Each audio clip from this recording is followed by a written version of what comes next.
Warriors, welcome to another episode of the Cleanse Heal Ignite podcast. We got a doozy for you today. This is going to be one of my all-time favorite guests, Dr. Anna Mihalcha. And the title, as you just saw from our little intro, is Monkeypox, Zeolite, Wars, Graphene, NanoBots, and Everything, plus how to opt out and detox from the transhumanistic trap. So we're keeping it real light today, light reading. But we're going to interview the global whistleblower, at least in my perspective. She's one of the greatest heroes that is putting these things on the map to show us what's happening inside of the body. And a lot of right now we have crazy headline news that are coming out, and it pretty much is in the title of the show. Right now, the World Health Organization has just recently declared that there is a state of emergency or a global emergency on monkeypox. They've tried this once, they've tried it twice, but no, it's a third time. And then right now, Japan is starting to come out and say, we're sorry for putting these nanobots into everybody's body and not telling you beforehand. So there's a lot of missing information before people are just letting shots be fired into their arm. And now we have shots being raining from the sky. Dr. Anna also had on her Substack recently that it is very possible, if not likely, we're going to talk about it today, that it's been raining vaccines for decades. So where are we safe? How can we put a stop to this? How do we detox this from the body? How do we armor up, God up, and man up and woman up to protect ourselves and to also, if we can, in whatever way possible, reduce our exposure to some of these things? Otherwise, the consequences we're going to talk about today. It doesn't have to be dire, but if we don't do something right now, and this is what we're going to talk about this in this episode, and this is what Dr. Anna talks about in all of her work. If we don't do something right now, then there might be a point of no return. And we do not want to turn into robots. I don't know about you, but this is the opportunity that you can just say no, because it didn't work for over 70% of humanity who got the shot globally, but it can now. And so the question is, can we free ourselves from these things? So anything you wanted to share before we get into it? I just hope and pray that everybody watches this really carefully, because Dr. Anna is incredible. I discover her work through you, and I'm starstruck. I'm just super excited to have her on the show. The information that she's already provided and some of the questions we're going to ask today I promise will change your life, change the way you think. And we're both practitioners. We're both doctors. So our intention today is doctors, practitioners, everybody needs to hear this. So Dr. Anna works with patients and she's seeing these things. She's one of the only ones that has the courage and the stamina and the tenacity to look under the microscope as to what exactly is in our food, what's in our water, what's in our personal care products. And it's in everything at this point. So we're not trying to make it rain chicken little or anything, but we kind of are, because it kind of is happening. So doctors, you've got to listen up. Practitioners who are treating patients, we see you. A lot of you are not helping your patients to undo some of these toxins that we're going to put it right on the map for you today. So Dr. Anna, without further ado, let's bring you on, because you are here and we want to get right into some of these root cause issues in our tissues. Hi, Dr. Anna, welcome to the show. Hi there. Thank you for having me. You're amazing, my sister. So we want to get straight into some of these things here, because your bio is rich. We're going to read your bio. Where is her bio? Go ahead and grab that. It didn't come out in the notes. I think she added it after. But you wanted to go ahead and share a little bit, Dr. Anna. I know that you've been doing work with patients for almost 3 decades now, and you're doing work with patients in your clinic as well as looking under the microscope and doing research, which is what makes your work so valuable. Is you're not just doing research in the microscope. You're actually seeing these things show up in your patients, and you're actually seeing these toxins decrease in your patients too. So share a little bit about how you got into this work. Absolutely. So I was part of an international team together with Dr. David Nixon, and he started looking under the microscope. He got the dark field microscopy, and then basically one day said, hey, do you want to have a look? And I looked at the Pfizer vials and saw, self-assembling nanotechnology, and everything changed from there. So I then worked with many experts in different fields, because what I came to find out is that the COVID shots were the final aspect of the transhumanist agenda that has been started, more than 3 decades ago via geoengineering. And that was really a step to change and digitize all of life, because via these clandestine geoengineering projects, toxic heavy metals, polymers, graphene have been injected into our stratosphere, and we've been inhaling it, and all of life has been inhaling it. And so the same chemicals that were found in the environmental filaments called morgellons were also then found in the human blood. And I extensively worked with Clifford Carnicum, one of the absolute experts on this issue of morgellons and cross-domain bacteria. And we did a lot of chemical analysis, and we also analyzed the rubbery clots found. I knew early on that this stuff was self-spreading and that the unvaccinated were also affected. And then later I started looking into medication analysis. Everything for me changed when Richard Hirschman sent me embalmed blood of somebody who had been deceased 8 months ago, died with the rubbery clots. And I looked under the microscope and I filmed how the technology continued to self-assemble the micro nano robots in these micellar structures. And then I could recognize it then in the unvaccinated blood as well. So it really was a process of demystifying something that went on the nano and micro scale and now is in everyone. You know, I've looked at, for example, the blood of unvaccinated grass-fed beef. We've looked at squirrel blood, deer, because of the geoengineering that also injects 40 million tons of graphene into the stratosphere. It is everywhere. And then I did a lot of research also in terms of detoxification. And one of the things that people need to understand is not only am I an internist and I have a PhD in pathology and I've done this research, but I also have collaborated with some of the world's top expert. And my mentor is Dr. Hildegard Stanninger, who's worked for 40 years in advanced nanomaterials and toxicology, has written papers, decades ago about the microchips that were implanted in targeted individuals. And so I feel that I'm in a very, very solid ground to explain this phenomenon that's been going on with humanity. So we can clearly see why I say Dr. Anna's a rock star. Mm-hmm. So she's coming at it from every angle with the best mentors, and now she's mentoring people like us. So we're super honored to have you here. Super honored. So I think what we were talking about originally, right, honey, is jump right in with Zeolites? No, we're not going to get into the solutions till the very end. We need people to understand exactly why this is important. So, Dr. Anna is talking about that these are in everybody. So, Dr. Anna, why is this the greatest concern that we should all make top priority for our health right now? I mean, I've been talking about detox or die even before COVID began. And I'm not saying that to scare anybody, but we see lab tests. We've not seen cancer rates improve. We've not seen autoimmune disease get better. We've not seen diabetes or obesity rates get better, or depression or anxiety or bipolar or schizophrenia or any of these things. They're getting worse. So people end up coming to doctors like ourselves. We both practice natural medicine and naturopathy and detox. And people have to work with doctors like us or doctors like yourself to get better. And people are thinking, well, why my insurance isn't covering this? And so they end up not working with people like us, which is inevitable that they will, if they don't focus on detox, they will turn into a transhumanistic robot. No, I mean, how dire is this for everybody to understand and make a priority? It is definitely a priority. And if you allow me, I can show also some slides and I can kind of explain a little bit more in detail the chemistry of things, because people don't understand what they're supposed to be detoxing, because there's so much conflicting information out there. So would it be okay if I share a couple things here? Yes, please. Let me see here.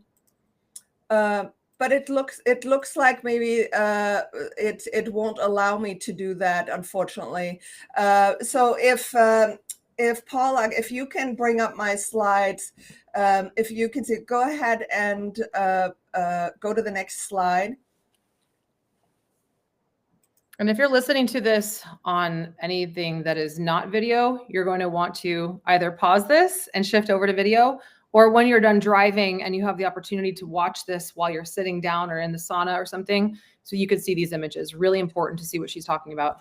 So this is a dark field live light microscopy, which is now in the unvaccinated blood. Okay, and what you can see here in the left upper corner is what I call a construction zone, and you see a mesogen. A mesogen is literally a microchip that is made from micro robots, and it is also containing polymers, and polymers are plastics. So we have multiple different things here to detox, and you see in each slide that either these construction zones and nanorobots, they create these filaments and they hijack the electricity from the blood. So Clifford Konickman and I, we did electrical conductivity studies and shown that the electrical conductivity was decreased by 47%. If you go to the next slide, one of the things that is in the literature are microplastics, okay? And it turns out that even in the environmental journals now, that 90% of healthy volunteers, they're finding microplastics. Well, that's what I call self-assembling nanotechnology. And they're not discussing the fact that these people have been injected, but they have found that polyethylene glycol is the most commonly found microplastic. And what is very important about this is that, Clifford Konickman and I, we did chemical analysis on the rubbery clots of the deceased vaccinated individuals, of the living vaccinated and vaccine injured, and of those who've been exposed to shedding, the unvaccinated. And there's three chemical categories. One is the polyenes, which is polyethylene glycol. Number two is polyamides, which is silk, nylon, and silk, specifically spider silk, which, by the way, Dr. McKernan had found the genes of spinoidrins, which encode for dragline silk, the strongest spider silk possible. It's stronger than steel, and it's a military-grade material. And then the third was that polyvinyl alcohol, which is plastics. So what we found is we endeavored to degrade the clots with multiple chemicals, including petroleum and lye and DEET and stripper, and you cannot break those down. So you have to break down the actual building blocks. Go ahead to the next slide. So the micro robots themselves, they contain a lot of metals, but this is a Moderna patent that shows that there's stealth nanoparticles and exactly the same chemicals that I've discussed, polyethylene, even polymetaacrylate, that is super glue, my friends, okay? They have super glue nanoparticles in the Moderna patent. These polyethers, polyvinyl alcohols, which are plastics. So that needs to be understood, that these plastics have a different way of detoxification. And Dr. Staninger, she said, it's like, look, I had to restart everything and relearn organic chemistry. I did university classes in polymer chemistry. How do polymers self-assemble? And it turns out they require metals as a start signal to self-assemble. And these metals are specifically an aluminum and titanium complex. Aluminum, by the way, is also in zeolite. And the other thing is that siloxanes, which are these elastomer brain chips that were created by DuPont, which the same stuff we found in the brain chips also is enhanced by silica. So I just wanted to say, if you use a chelator like EDTA with vitamin C, which was in the Moderna patent, that it would abduct or stop the nanoparticle self-assembly, you can also stop the proliferation of these polymer plastics. And that's what I've shown in different experiments. Go to the next slide. So this, by the way, is very important because other scientists, this is the researcher from Argentina at the university who've shown fluorescent microscopy and shown that graphene is emitting frequencies in different light spectra, and that Pfizer and Covilo also have these, and they found 54 undeclared chemical elements. If you go to the next slide, you'll see that these chemicals included metals like lanthanides, which are paramagnetic. And for example, neodymium is the strongest magnet known on Earth. And there were other molecules like uranium. If you give somebody uranium, you increase cancer rates. All of the metals like silicon and aluminum are used for brain chip, brain-computer interface, together with polymers, hydrogels. And so it's very important to understand that the EDTA also is able to bind to these specific metals and pull them out. And these have been found in all vaccines. And we know that the United Nations, they want to vaccinate 500 vaccines per person by 2030. And that is literally then injecting the electronic components and building blocks to create this brain-computer interface and to create human cyborgs, which is already happening. Can I cut in real quick, Dr. Anna, because this is really important stuff.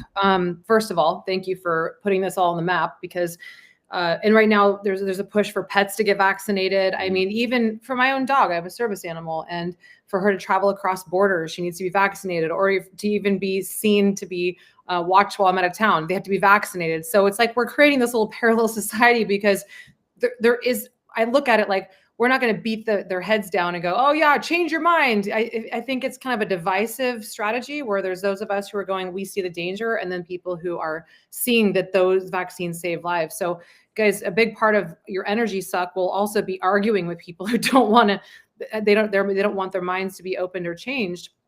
You said something a little bit ago, and then I'm going to talk about a couple things here. So I'll segue to what Dr. Jack is seeing when he's doing muscle testing with his patients, with our patients. You said a couple of things, and I've been dying to ask you this, or I've been aliving to ask you this, because we have to be careful with our words, right? I'm not dying for anything. I'm aliving to ask you this.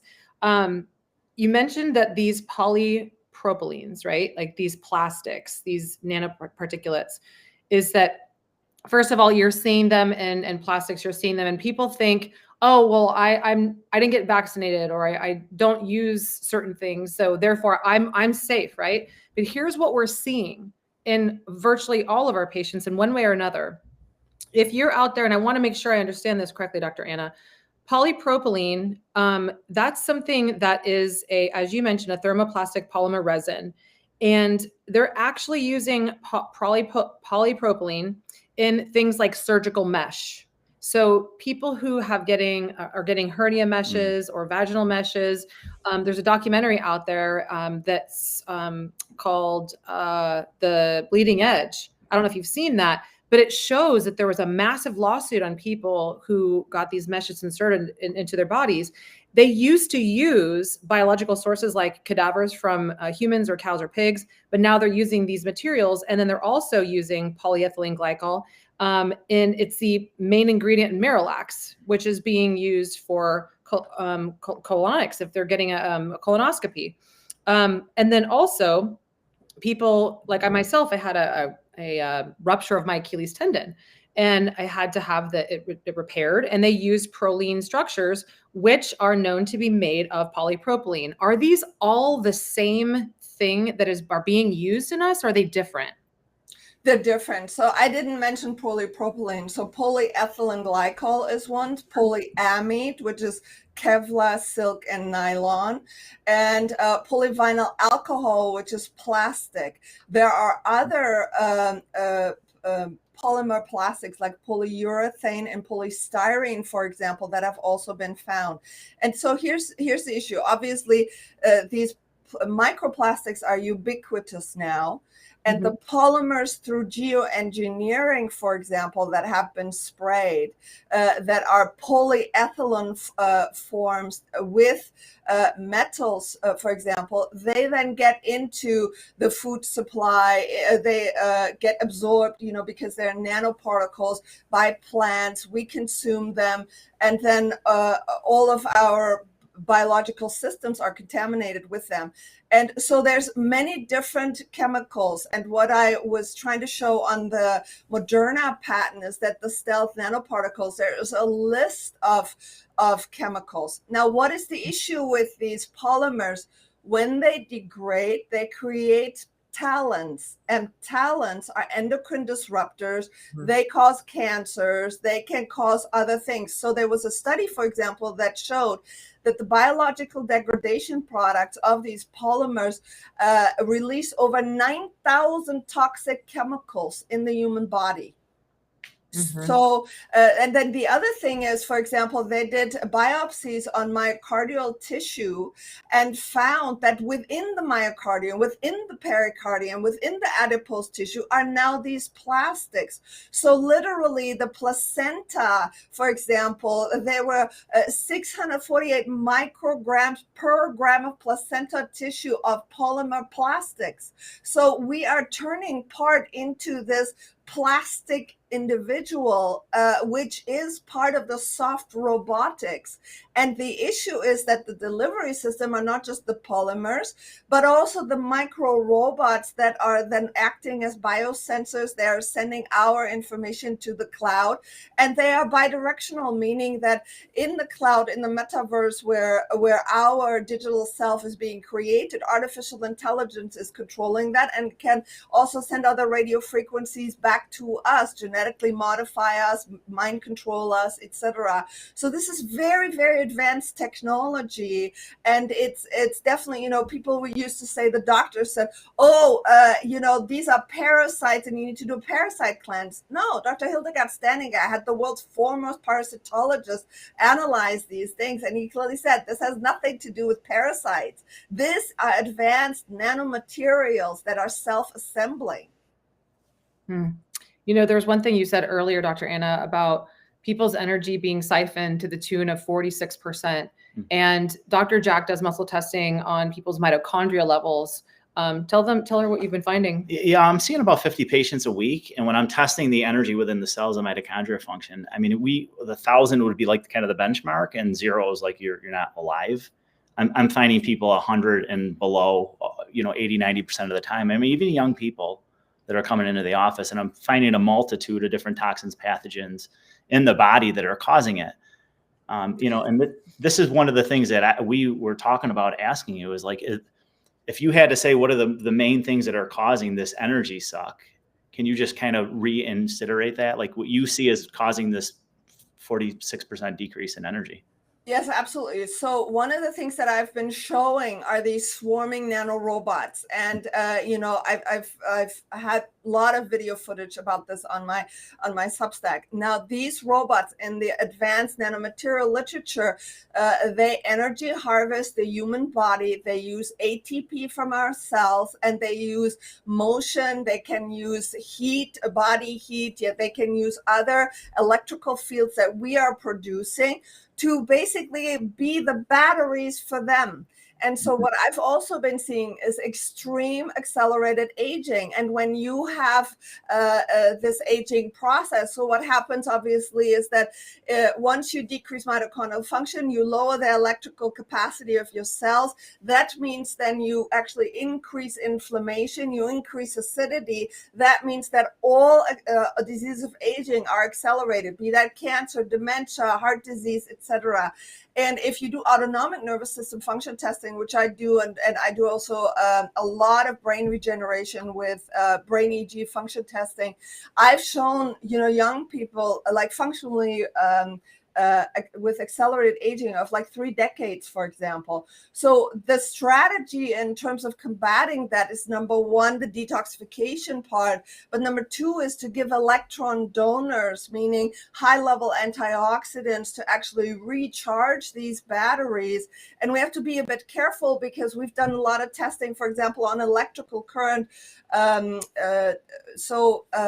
Kronigman and I, we used 10 milliamperes of electricity on seemingly normal unvaccinated blood. And in 2 hours, it was completely converted into rubbery clot formation, and these filaments were growing. So if you pulse electromagnetic fields will also do that. We know from the testing that David Nixon did that 5G will do it. So people are using certain things that they think are beneficial, but they can actually activate the technology. And so this is where we have to be a little bit careful. At this point, pretty much anything can be used by the technology. But what I've seen clinically is that when you detoxify people, you help to regenerate the cell membrane and the electrical conductivity, pull out the metals because they're acting as this antenna for the technology, then that's an effective strategy. Yeah, and what we know, about a psychopath's dream, and this is also Dr. David Nixon talk. I interviewed him as well, and on the Cleanse Heal Ignite podcast. You guys can scroll back to season 4, and thanks to your Substack, Dr. Anna. I think the article is like, what about Botox or something like that? And I went, wait a minute, that's my field. I'm somebody who's talking about on stages that women, you don't have to poison your body to, air quotes, be beautiful in the transhumanistic way that they program us to think that we need something in a needle to make us beautiful. It's disgusting what they're putting in this stuff. And you said silicone earlier too. So I want you guys to go back and watch that. On those actual slides, Dr. David shows videos of the same nanoparticulates, the same graphene oxide being in Botox than in the shots, the vaccine. So people think, oh, I didn't get the vaccine, I'm fine, but they still carry on up at their business of getting Botox or fillers. And so I wanted to ask you about this too, Dr. Anna, because you mentioned silicone being a part of this agenda. And we're going to get to zeolites, believe me, because I know that's where we were starting to go, but I want to make sure we cover this. Are people who are using silicone either in applications or if they're getting it surgically installed in breast implants, are those things that they're being used for this robotic building inside the body to turn us into robots as well?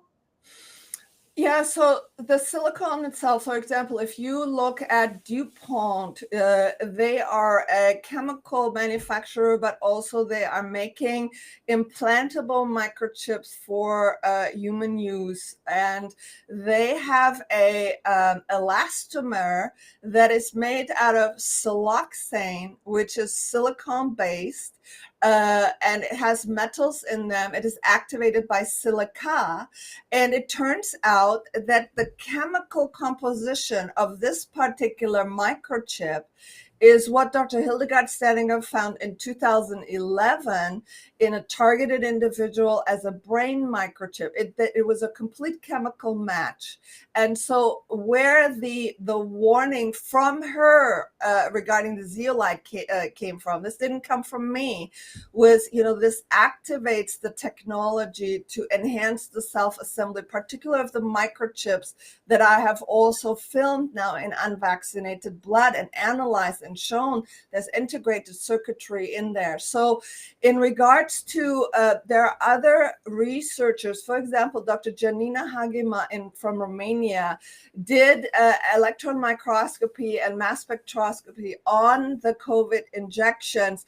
And in some measurements, silicone was up to 56% the chemical composition of what was in the shot. Same, the Argentinian study showed it. So silicone plus metals combined can create nanorobotic structures to self-assemble microchips as well as micro robots. These are quantum dot biosensors. Plus they can, for example, use the metals for lanthanides and the graphene because they have fluorescent biosensing application, and the fluorescent, these filaments that came out of people's body, and also the microchips, for example, the orange glow that I have shown of people, and that you can also see under UV light now in the unvaccinated. When I've analyzed that on the microscope, it looked exactly like one of those brain chips. So I think that the technology is ubiquitous, and it definitely uses silicone and silica and metals as building blocks, plus the polymers and graphene. So we can infer that women who have breast implants or are encouraged to get breast implants after breast cancer, which in my world, I wrote the book Killer Breast, it's assault to injury.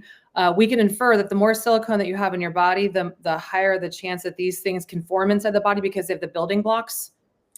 I would say, if you think about building blocks, you're looking at the nanoscale. And at the nanoscale, things are like a gas. If they're, for example, spraying via geoengineering this stuff, you can't see it. And it is so small that it can enter our skin and permeate it as if it was a gas, or we can inhale it. So if you have larger structures like that, that wouldn't necessarily put you at higher risk for the self-assembling nanotechnology. It is more that you have these nanorobotics, smart dust, and basically self-assembling microchips that would be creating that. But either way, it's known that silicone implants and these chemicals, that they cause problems, and they leach other toxic chemicals, which is what I discussed earlier with the polymers.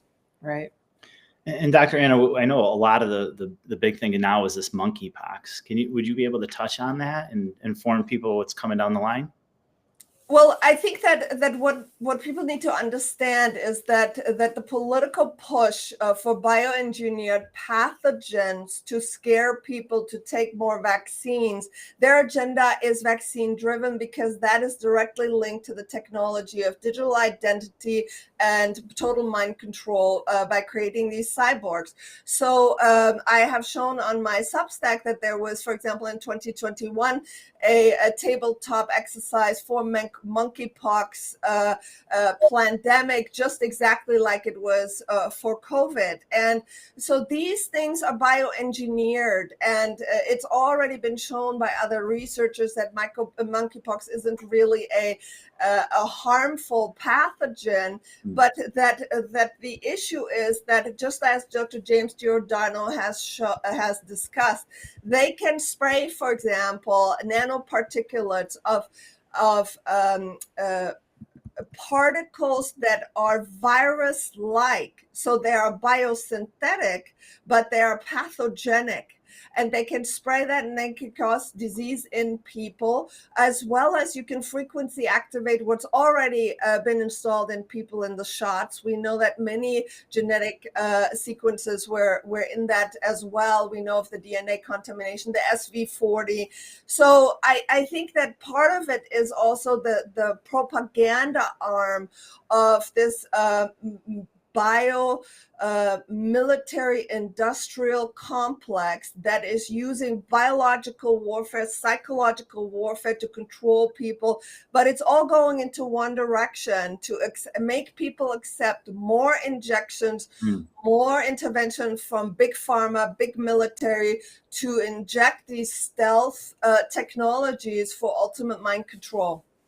We've got to ask you these questions too, because there's we're big terrain theory proponents instead of the viral germ theory that says that we need to fear the next monkeypox virus, or the next whatever virus that they're propagating into our minds, that they beat the drum of over and over again in the press until we believe it. Like, we've seen experiments that show that.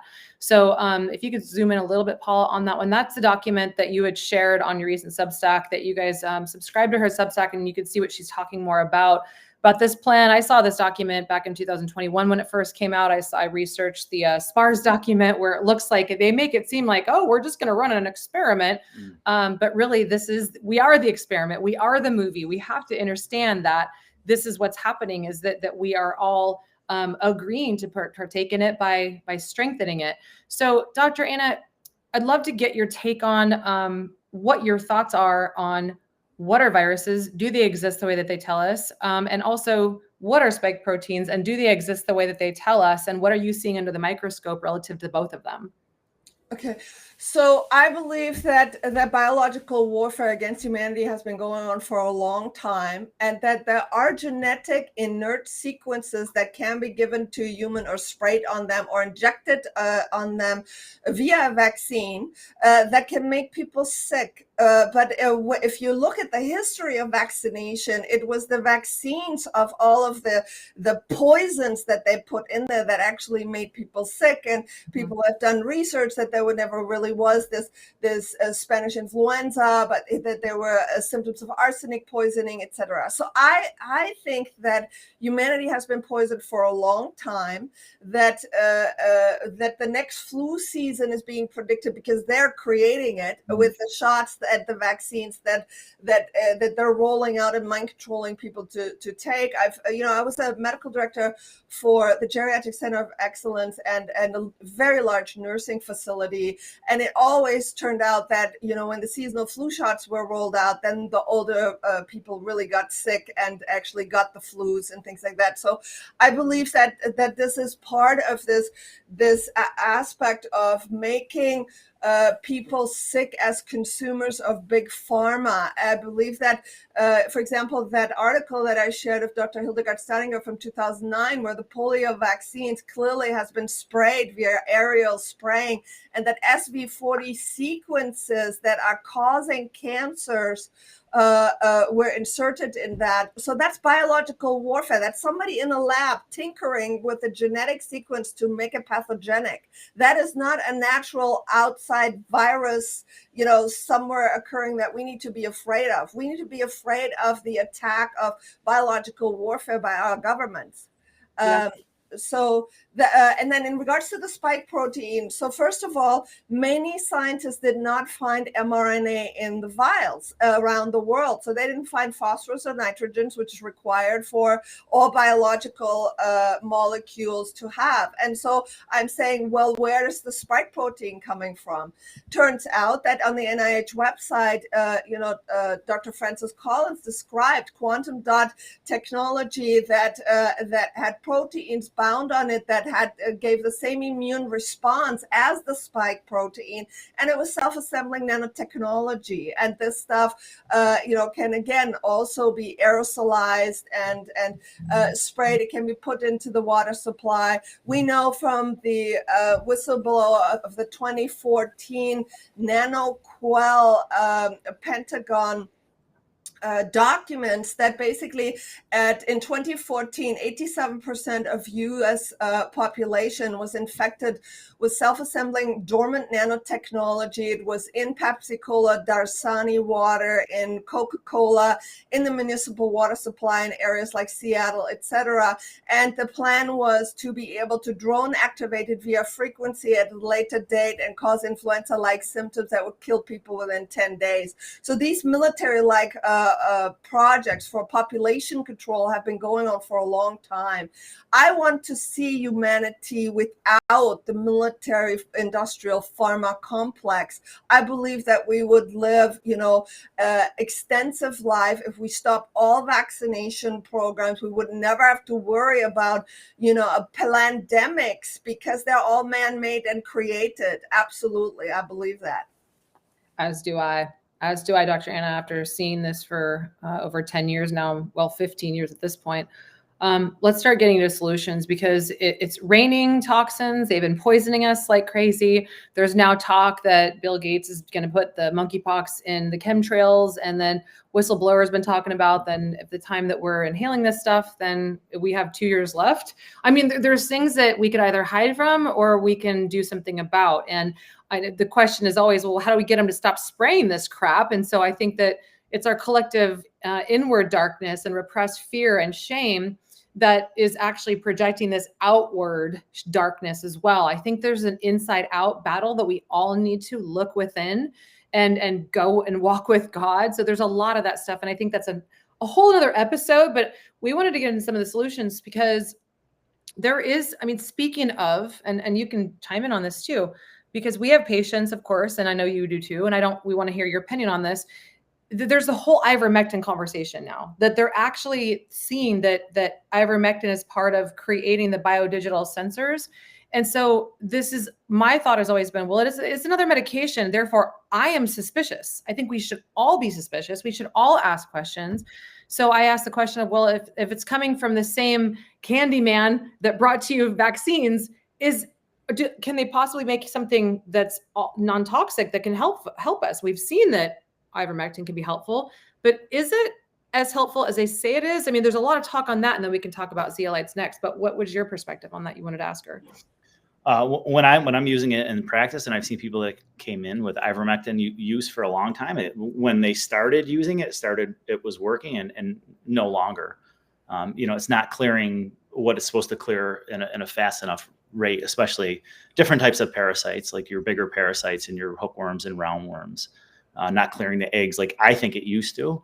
So I see people that I've been on ivermectin for 4 or 5 years, and then they come into the clinic and they have pretty bad parasite infections.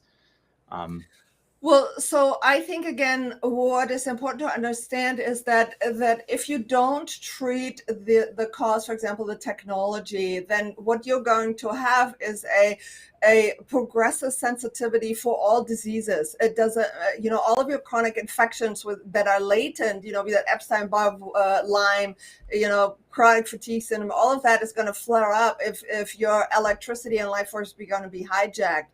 So what I've been seeing is I don't use, ivermectin as routine prevention. I clean people out with different molecules, specifically the EDTA, the vitamin C, because that was in the patent. Then I use things like phosphatidylcholine, like Plaquex, to regenerate the cell membranes. I use other molecules like methylene blue, which is an electron donor, that's been very well shown in my experiments to also inhibit the rubbery clot formation. I use it because it increases oxygen delivery to the cells. So I don't have like this cookie cutter approach, and I think that ultimately people need to understand everything's contaminated. If you put anything under the microscope, you're going to find stuff. Okay, so basically that's already out of the window in terms of saying, okay, I only want to do what's clean. It's not possible anymore because we can't stop breathing. Okay, right. So what I see then is that uniquely designing what works for people specifically. Not everybody can tolerate for example, the EDTA, but many people can, and it works very, very well. I think there's a lot of disinformation about this molecule out there.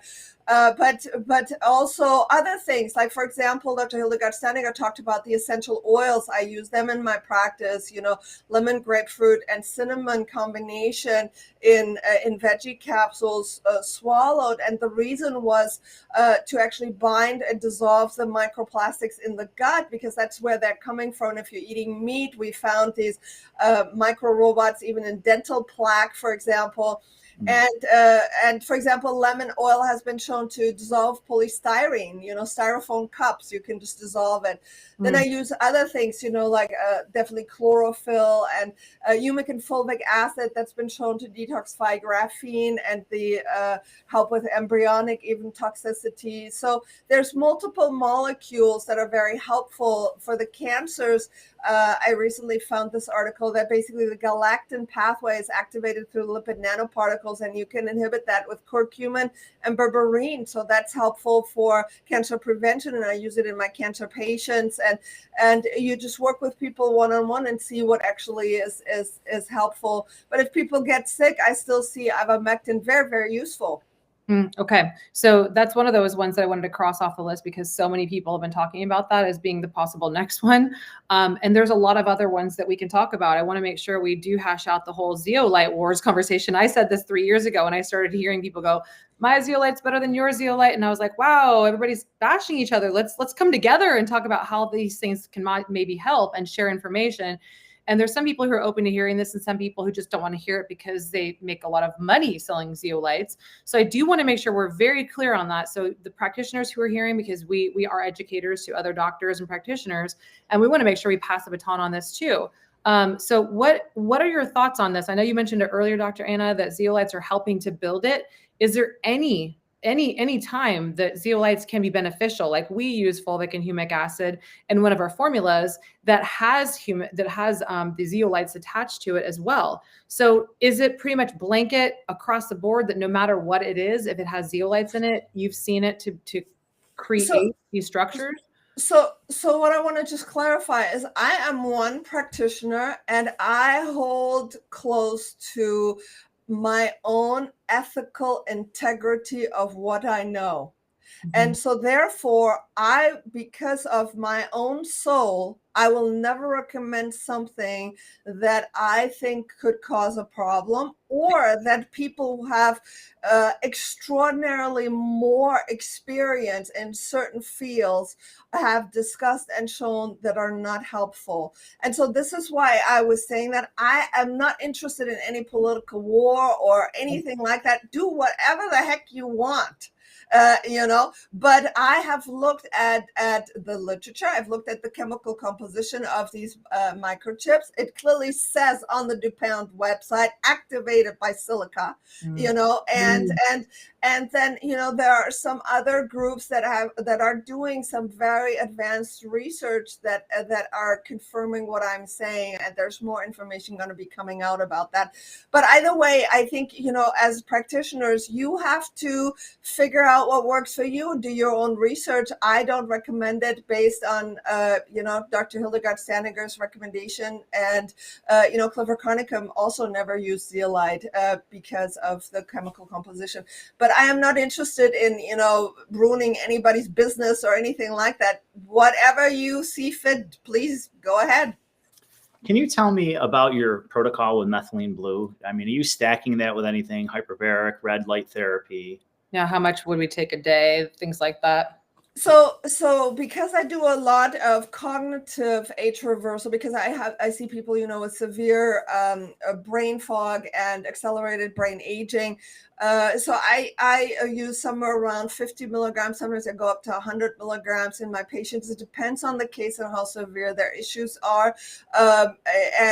So that sort of, it's not a blanket recommendation. I have found it extremely useful, and I've used it, for a long time. I've reversed people's even paralysis from strokes, and rehabilitate neurological severe damage and dementia and things like that with this molecule. So I think when people are practitioners who are specializing in certain things, like my field is definitely cognitive age reversal, dementia, Parkinson's. So this brain fog issue was like my bread and butter. I can fix that, and I've shown on the functional brain EEGs, I can reverse people's brain age by 30 years in 3 months. That's not a problem. And so in terms of that, this is where again, my protocols came from. And it's just different. I'm a certified chelation practitioner. To me, EDTA, I've given thousands of IVs and I've never had a side effect. So it's a different level of experience, rather than people who are not even doctors, who see no patients. You cannot be advocating for something when you don't even have a medical license, to see and treat people, because you have to figure out how something works in different people. Yeah, agreed. And I don't do IVs myself, but I work in Mexico at a clinic where we administer EDTA, vitamin C, glutathione, and those are all the things that I've been doing for 10 years now and feeling a huge difference. So I think it's worth all of you to look into. We use 25 grams of vitamin C for each IV. I know in America it's a little bit different. You could typically use like 10. I do have one more question after this, but would you say that for those of people who can't afford the IVs or can't get to it, what amount of vitamin C have you seen would be beneficial to break down some of these structures if they just took it as a supplement, let's just say? Yes. So I use Linus Pauling's protocols, and I go up to 10,000 milligrams if they are tolerating it in their gut. And then I really like Ed Group's Global Healing Calcium EDTA. I think it's very useful and very well tolerated. So, that combination works very well.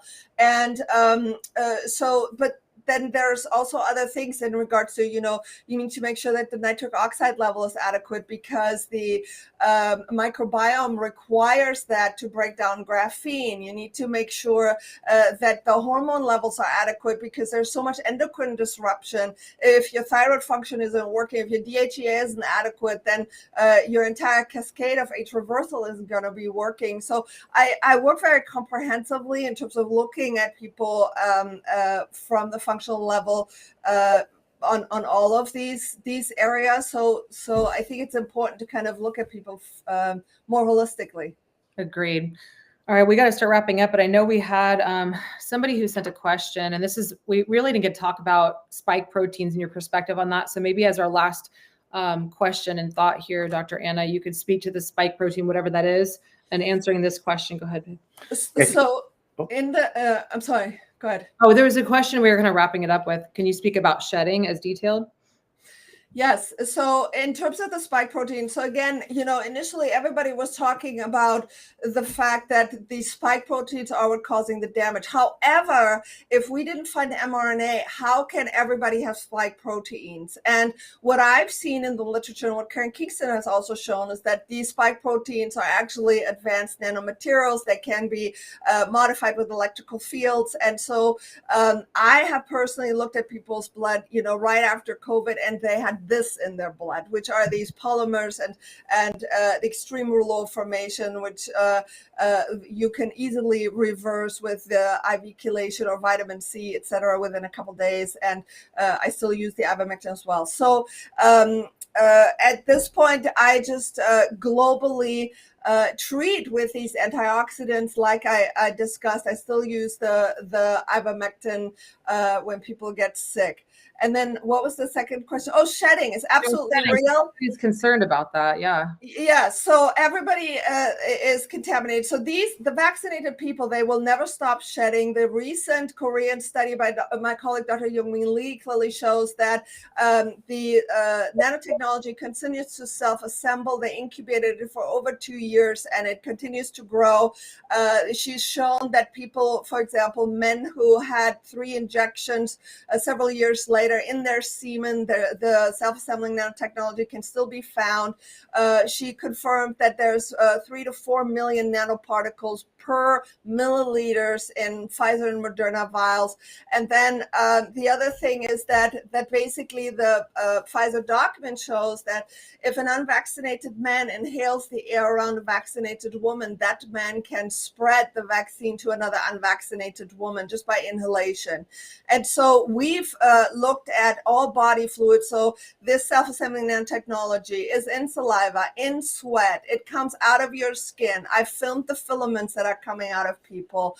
It's in urine. It's in every body fluid, like vaginal fluid. And so people are shedding this for sure. And there's an electromagnetic component to this as well. There's about maybe 30% of unvaccinated people are extremely electrosensitive. If they get around vaccinated people, they get instantly sick, and they can even smell that smell and determine via the smell which vaccine was given. I kid you not, that is very common. And so I think that we still need to be very careful, because if you want to keep your soul and your spirit and your connection to your divine self, you need to protect your own body. This is a weapon that is attacking humanity on every level of existence. And the greatest thing to protect us from the spikes or this shedding would be the EDTA, the vitamin C, the glutathione, and all of those things. And then get grounding shoes, like Pedro Chavez showed, that the MAC address phenomena dissolves if you actually walk barefoot outside. It disables it. So grounding mat, get rid of your Wi-Fi. I no longer have a smartphone. I'm so happy about this. And basically, get back to nature, maintain your spiritual practice. If you stay in a vibratory state of love, you're immune to this demonic technology. You just protect yourself from every level. Eat clean food, grow your food under a greenhouse cover, drink well water, get out of the cities, get out of the smart cities, and don't participate in this eugenic genocide. Dr. Anna, you're amazing. Thank you so much for all this work at a micro and a macro level.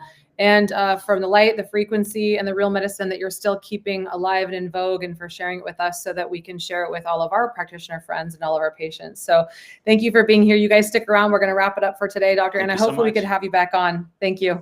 Thank you so much for having me. Take care. You too. All right, everybody who's still here, that was a doozy. So really at this point, I hope that you're starting to arm up. And the greatest of these is love. Right?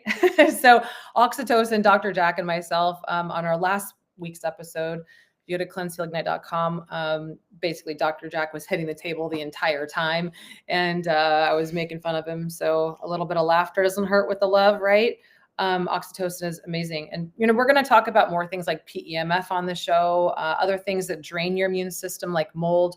All of that's coming up. But what do you think? I mean, some of these things were new concepts that you just heard of then in the last couple of weeks in preparing for the show. But what do you think? I know this is kind of hard to swallow. Well, I think it comes back to the same things that we talk about. We got to get back to nature. I talk about it all the time. We got to get back to grounding. We got to get clean. We got to clean ourselves out, and we got to protect ourselves. Because when they take over the physical body, our mental body doesn't work as well. Like we aren't connected to God.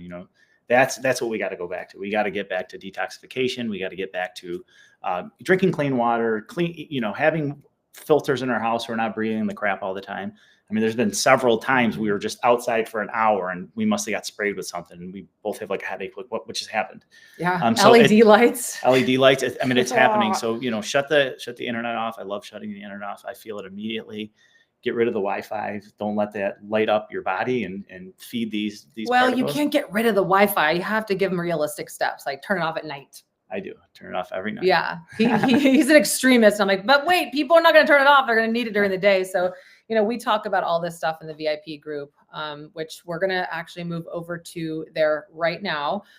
So every week we're going to have an episode. This is the first time I'm going back to this. The first time I did this was back in 2021 when I first started coming out as a leader in this and saying, hey, I'm going to make this my main priority to educate you guys on these new ridiculous trends that are the toxic trends, I would say, the transhumanistic trends. And I kickstarted it with David Wolf back in 2021 and Charlie Ward. And now we're doing it. We're just kickstarting it with Dr. Anna, where every single Wednesday we're going to do a show just like this. Sometimes it'll be 30 minutes. Sometimes it'll be 60 minutes. And then we're going to go into our mastermind group where Dr. Jack and myself, you're going to get 2 doctors that are going to support you in our group. And you guys can ask us any questions. If you notice, we ended this episode with one of our VIP members. We couldn't read it all because we were short on time, but we basically asked on his behalf, can you tell me more about these spike proteins or whatever the heck is shedding and what can we do about it? So we're going to talk more in depth about that, about how you could live this lifestyle of super clean water, clean air, clean food, clean love, clean animals, clean as much as purity we could find, right? Because like Anna said, Dr. Anna said, we can't be 100% pure. This is not the world that we live in. That would be OCD obsession, and that could actually stress you out more than the toxins that we're exposed to. Yeah, we've both done that. We both swung to that side of the pendulum and then went back over here because, once upon a time we ate mac and cheese and Doritos and cookies and then swung to this super pure side. Now we find our balance right in the middle. So that's what we like to teach in our mastermind group. So hopefully you guys will, Yeah, and I think one of the biggest take-home points that I've always struggled with. This is not about fear. Mm-hmm. This is literally about empowering people for the rest of their lives. Yes. I talk to all my patients all the time. Like, I'm super busy. I don't even know if I can handle any more people. It's not about having more patients. It's about educating people for the rest of their life. So you tell your mom, you tell your sister, you tell your family, you tell your friends. It's about spreading the knowledge so that we do not become, we don't become the robots. We don't spread knowledge, not viruses. Yeah, please. and truly, like, the ability to digest this information and take it all in, and then to be able to do something about it takes courage. So realizing that getting angry is step one. What the hell are they doing to us?